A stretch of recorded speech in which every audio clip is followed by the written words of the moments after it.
history. There's a British captain at the helm. There's a British crew on board.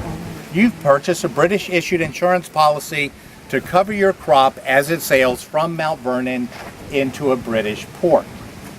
Sound like a good deal so far? For the British.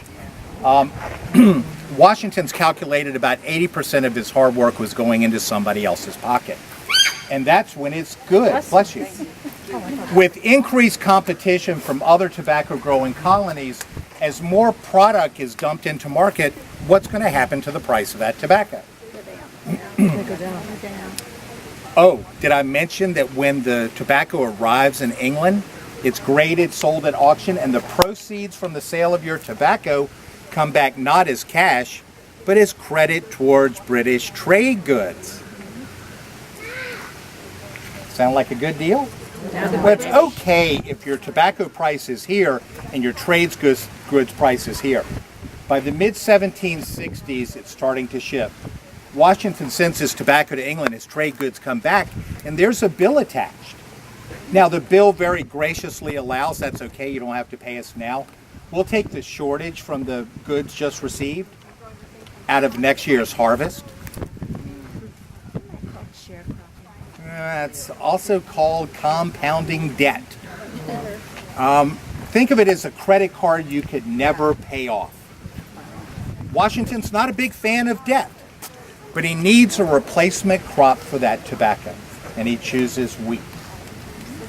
He wasn't concerned about the health impacts of tobacco? No, not then. Not then. Well, in a manner of speaking, though, he is concerned about what's happening to the soil. Tobacco depletes the nutrients from the soil. What's happening, all of his neighbors are also growing tobacco. Well, they're all having the same problem.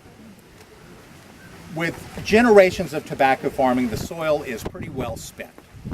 It allows Washington to start buying up neighboring farms. Within a few years, the 2,100 acres he has inherited has grown to 8,000. Washington starts to read everything he can get his hands on, all about farming. One of the first books Washington reads is from a British farmer named Jethro Tull, called The Horse Hoeing Husbandry. This book talks about different methods of cultivating the soil. Now, Tull puts forth that dirt is actually alive, it's got little mouths. The goal is to break apart the big clumps of soil to expose the mouths to eat the seed to grow the plant. It's a little iffy on the science part, but it shows Washington's willingness to really start embracing new thoughts about farming. Washington also reads about a very cutting-edge farming technique coming out of England called crop rotation. Called the Norfolk system, it was a 3 to 4 year crop rotation. Washington takes it, starts to play with it, and he ends up with a 7-year rotation. This represents the 8,000 acres that were Mount Vernon. Washington divides it into 4 working farms. Now, you all have seen Mansion House Farm, really mansion orchards, ornamental gardens, but the heavy lifting takes place on the 4 surrounding working farms. In this crop rotation, Washington will have 2 fields in wheat, 1 in corn, the largest staple crop here at Mount Vernon. There are a lot of mouths to feed. Imagine you're one of the 677 overnight house guests. You're going to get cornmeal during your visit. 316 slaves, all the hired workers. So corn is a major crop just for the estate. But in the other fields, Washington's experimenting with different natural fertilizers. He calls them green manures. Today we call them nitrogen fixers. They are clover and cowpeas and buckwheat, turnips, things that you get 3 to 4 growth cycles, plow it back into the soil, and now you're re-nourishing the soil. When we were coming down, I pointed out the sheep. They're very important in this rotation. Now, each of these fields, depending on the size of the farm, would have been between 60 and 120 acres each. For the non-farmers in the group, visualize a soccer field. And now you have an acre. So Washington has 3,200 soccer fields under crop. In one of these fields, it would have been anywhere from 60 to 120 acres each. Washington has penned up sheep. Within the perimeter fencing, he has smaller movable hurdle fencing, and he's going to move the 600 to 1,000 head of sheep he has on the 4 outlying farms progressively through the pasture grass. The sheep are going to eat up all that pasture grass, and what are they going to leave behind? This is where kids love to be able to say poop. Is pasture grass different than any other grass? Not really. Okay. But the thing about sheep, they only have bottom teeth and molars, so they will essentially clear a field. Okay. But the manure they leave behind doesn't need to be composted. So now you're coming in, you're turning the soil, and you're ready to plant.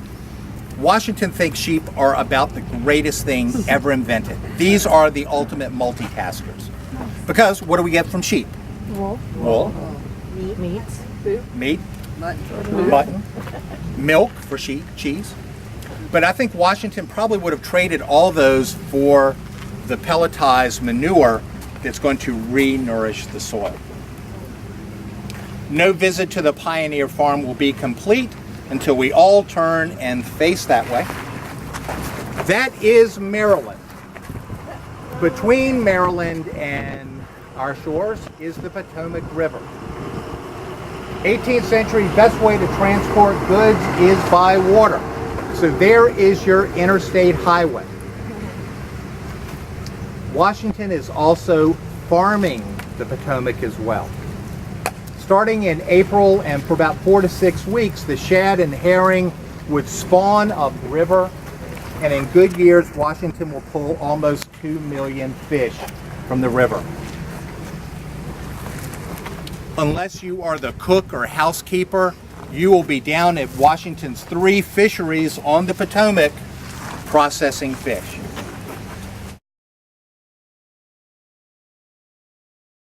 I mean, one who understands the best course of crops, how to plow, how to sow, how to mow, how to hedge, to ditch, and above all, Midas-like, one can convert everything he touches into manure. And here's the part that's the best part of the quotation, which is missing, as the first transmutation towards gold. Now think about really what he's saying. Everything he touches. Washington is trying all sorts of new fertilization techniques. Washington is devoting acres of farmland to doing strain studies, density studies, fertilization studies. What's happening? Most farmers have 300, 350 acres. They're doing the same thing over and over again. Now, I'm sure none of you have ever worked with somebody who said, well, this is the way we've always done it. You know, the next progression in that is the classic definition of insanity, and that's doing the same thing over and over and expecting different results. Farmers are doing the same thing, and Washington realizes that the current practice of farming is unsustainable. People are coming in, clearing the land, planting, stripping out the nutrients, packing up, and continuing to move west. He writes a letter to a friend in South Carolina named Drayton, where he really rails against this practice. He recognizes that really we need to be better conservators of the soil. So Washington will set aside all of this farmland for doing these different studies. Washington's receiving seeds and cuttings from as far away as China. He has become really, within the farming community, and I'm loath to use this term, a rock star. One year he goes into one of the creeks, pulls some creek mud out, spreads it all over the field. It does quite well. He says, all right, well, let's try this. So he goes in and pulls some river mud, spreads it out all over the field. It killed everything. So, mental note to self, don't do that again. But in the process, he is experimenting. He is trying to move agriculture forward here in the colony, well, in the United Colonies and United States. In his last address to Congress, Washington proposes, as a nation, we needed a clearinghouse for agricultural science. Today we call it the Department of Agriculture. But Washington's vision for the Department of Agriculture doesn't come to fruition until Lincoln signs the Organic Act in 1862. So when we talk about Washington, the pioneer farmer, we think we're standing on pretty firm ground.